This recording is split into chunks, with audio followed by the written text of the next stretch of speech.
Now I know you guys have all heard the term "it's a small world," but what I'm gonna do today is show you guys small things from around the world. I went to the flea market and I ended up finding some really amazing things that are all really small sizes that are from all different countries in the world. Some of these things have really amazing histories and some of them come from some really amazing places. The really hard thing about small things at flea markets is they kind of like fall into like cracks and crevices, so they're really easy to miss. Sometimes you gotta dig around, sometimes they're at the bottom of a box and they're very easily overlooked by everybody else. So the very first thing that I found when I got to the flea market was this Waterford figurine. Now, this is really cool because it still has the original sticker on it, and somehow, even though it's at the bottom of a box with a million other things surrounding it, it's still in perfect condition. There's no damage to it at all. It still has the sticker on the front, so you can tell exactly who made it, which is awesome. And then it also has the Waterford mark here on the bottom.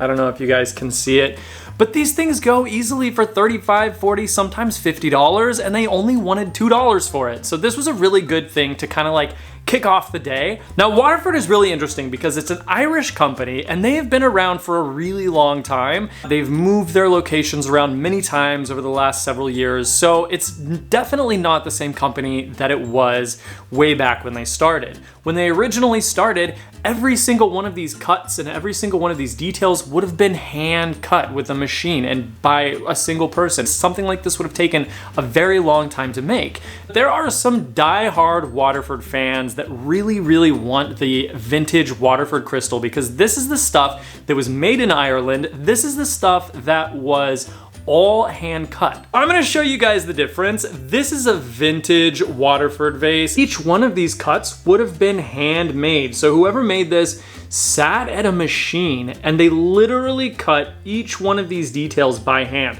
So there's gonna be really beautiful variation to all of these cuts. No two pieces are gonna be alike. Every single one is gonna be different. I actually just sold one of these for $110. You're not gonna find these vintage pieces very often. They're gonna have the Waterford mark on the...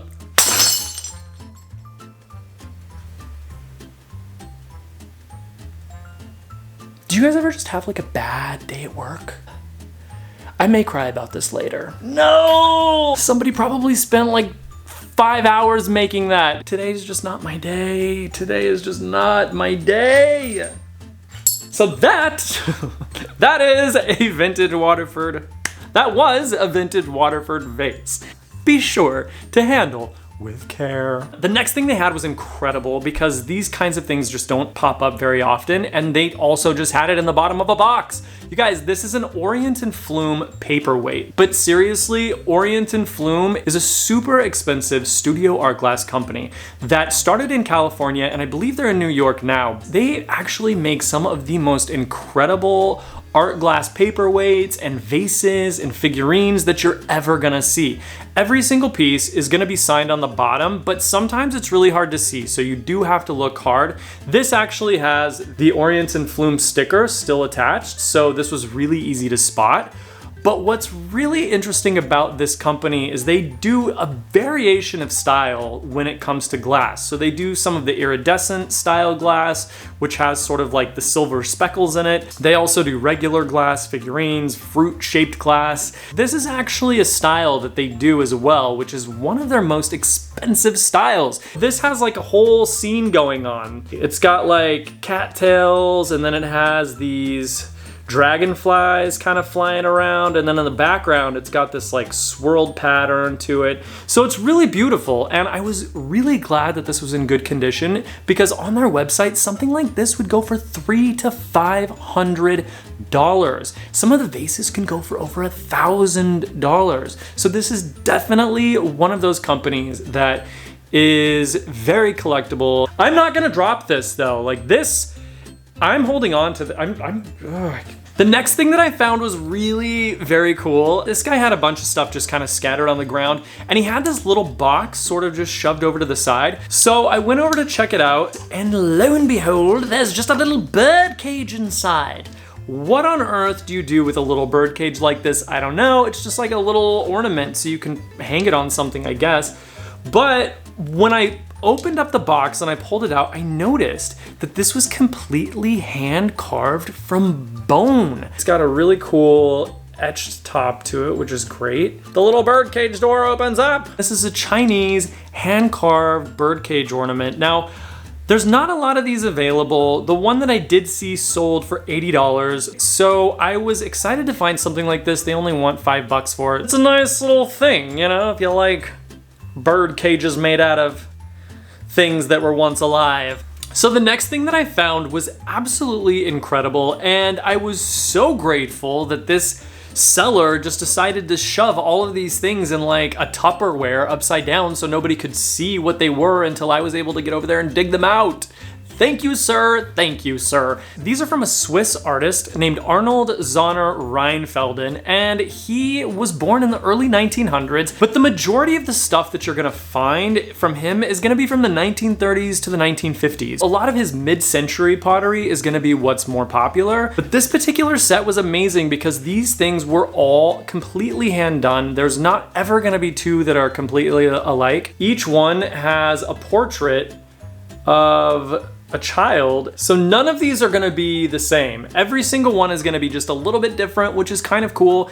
And the fact that these things have survived as long as they did is really amazing. There's definitely artists from that era that were much more popular, so this stuff is not super readily available. There's not a lot of it that you can just go and get. But he did something a little bit different with these that you don't really see a lot of at that time, which is like portraits of people, and that wasn't really something that was like wildly done in like the 40s and the 50s. So it was definitely unique to the time, and there's quite a bit of different pieces that you can get in this line. He made plates, he made cups, he made jugs that you could find with different portraits on it. This is really incredible because it's a complete set of cups. There are so many different cups, and each one comes with a saucer, and these are all in really, really good condition given the age. And this guy only wants $10 for this whole set, which is crazy. That's such a good deal for something like this. The artist took the time to literally hand sign each piece on the bottom, which is super cool. So the next thing that I found is from another mid-century modern artist who's actually in South America. This is from a mid-century modern potter named Susana Espinosa. She was born in Argentina and she now lives in Puerto Rico, but some of her stuff is actually really incredible. She has a huge following. People really, really love her stuff. And it has a really amazing look to it. It's very surreal. It kind of has like a Picasso vibe to it a little bit. She does like a ton of plates. She does a ton of like platters and vases and different things, and this was really exciting to find. I paid like $20 for it just because her stuff goes for a lot of money. If you kind of look up some of the comps, some of these plates and some of the different pieces that she has go for a lot of money. It's difficult to find the figurines. You don't see a lot of figurines from this artist. You will see some of the dinnerware a little bit more often, and everything is going to be signed by her, which is also really helpful. Some of it has like a stamp from the maker, and other pieces are actually going to be hand signed from her. We're gonna step away from pottery for a moment, you guys. I have something else really incredible that I found for $2. You guys, this thing is really cool. This is from Papua New Guinea, and Papua New Guinea has some of the most incredible tribal art that you're ever gonna see. I'm obsessed with some of the stuff that comes from Papua New Guinea. I feel like it's still really original. A lot of this stuff is still really genuine to their original culture, which I absolutely love. And this is actually really incredible. So this is, you can see, it's just like a little pedestal, but it's got really beautiful carvings on it. So you sit on a table like this, but what this is for is this is actually a paint mixing bowl. A lot of their statues, a lot of their masks are going to be painted. And during a lot of their ceremonies, they actually paint their faces with these really incredible colors and these patterns. And so all of these paints are going to be made from natural resources from where they live. So from different flowers and plants and mud and different things that they have in their region. This actually would have been used to mix paint and to hold paint. And so you can actually see there's still some color in here, and it looks kind of like would have been like a yellow or an orange. Like, how does something like this end up at a flea market in the United States? I don't even know. It's not something that like a tourist went there and they were like, you know what? I'd love to have that paint mixer for my bathroom. Like, nobody does that. This definitely threw me for a loop, but I was super excited to find it. I'm glad that it was there, and I'm definitely have no problem paying $2 for something like this. So the next thing I found was actually really cool. I look on this table and there's these set of 3 little alpacas or llamas, and I pick them up and you can tell these are obviously handmade. And when you look at the bottom, there's a tiny little mark, a tiny little AR underneath the chin of these llamas. What's really, really cool about these is the AR doesn't actually stand for a person's name or an artist's name. The AR actually stands for Artisania Rinconada, and that actually means art of the corner.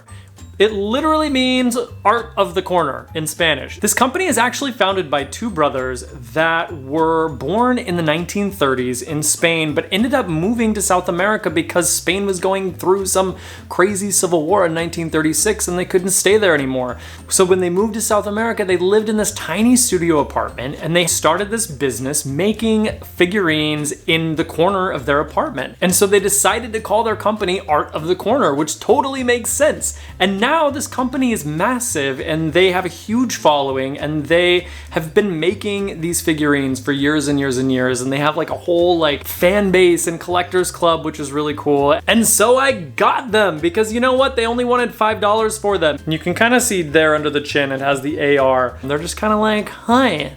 We're here to make your day just a little bit better because you broke a really expensive vase and now you don't know how to live with yourself. Got to deal with the fact that I just shattered a $100 vase on the floor. So the next thing that I find is probably one of my favorite finds of the day, mainly because the artist that created this has an amazing story, and I also really love coffee. But this is an amazing set of Demitasse cups from the company called Illy. They have some of the best espresso and some of the best iced coffee you'll ever have in your life.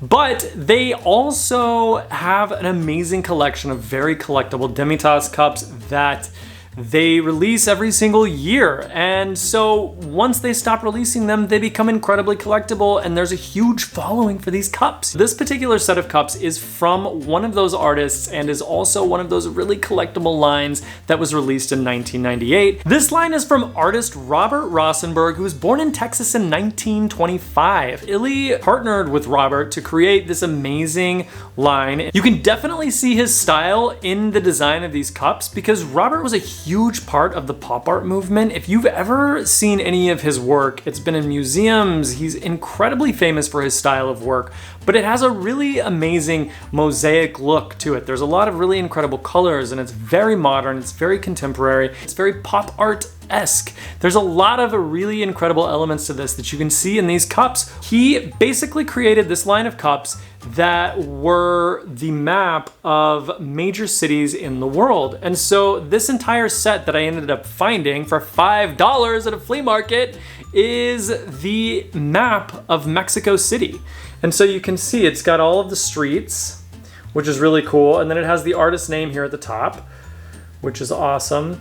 And then it has all the street names. Now, this is interesting because it doesn't actually say Illy on it unless you look inside. It says Illy Espresso. That's kind of the only way that you would know that this was even made for Illy. But you guys, this is pretty incredible. And to find a whole set of these are incredibly valuable. A lot of Illy's cups are really, really valuable because they only made them for a short time and then you can't find them anymore. So there's a huge collector's base for these, and there's also a huge collector's base for this artist's work. This is just kind of a win all the way around. So I feel like it fits right in with the theme of today. He created all of these different maps from different countries in the world. So it's like really perfect actually. And they're small.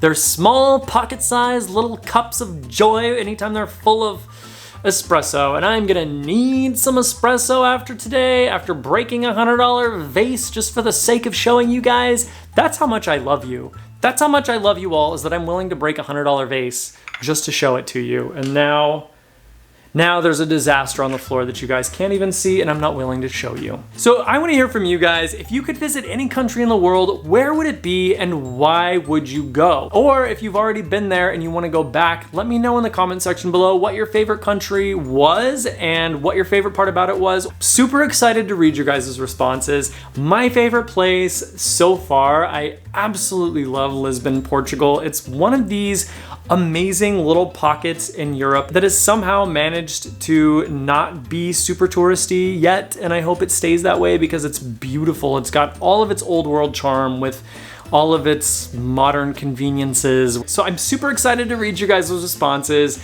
and I wanna see where you guys wanna go or where you've been. If you haven't hit that subscribe button yet, make sure you do it now so you don't miss future episodes. And as always, thank you guys for watching, and I hope you have a wonderful day.